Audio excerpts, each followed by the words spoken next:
long time ago, before the dinosaurs, the first vascular plants emerged from early tide pools. In order to stay upright, these plants employed cellulose, a chain of simple sugars known as glucose. This was great for plants, as it was very easy to make and offered rigid yet flexible support, but it made life difficult for decomposers, who needed an enzyme that could turn cellulose back to digestible glucose. Bacteria and fungi eventually evolved this ability, but animals never would, and they became dependent on symbioses with these simpler organisms. By the dawn of the Carboniferous period, plants developed a new kind of support material, called lignin.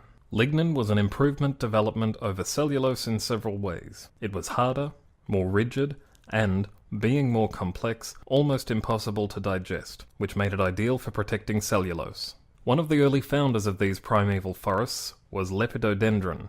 It is estimated that Lepidodendron stood a stately 100 feet tall, putting it at the very top range of the early flora and head and shoulders above many trees that exist today. As the Carboniferous period continued, Lepidodendron and its cousins spanned the tropics in vast forested swamps. Here is the crux of our problem. Lignin made the lycopod trees a little too successful. Because their leaves were lofted above many herbivores and their trunks were made inedible by lignin, lycopods were virtually impervious to harm. They grew and died in vast quantities, and their trunks piled up in swamps, eventually becoming submerged and locking huge quantities of carbon dioxide out of the atmosphere for good, in the form of coal. Without any decomposition to recycle this carbon, atmospheric carbon dioxide levels crashed, leading to global cooling and making it much harder for plants to grow. Atmospheric oxygen concentration, in turn, soared to an estimated 35%, much higher than the 20% of modern times. But why was all this lignin laying around in the first place? Plenty of organisms had found a way to make use of cellulose, so why didn't they jump on this new source of energy that was laying around free for the taking?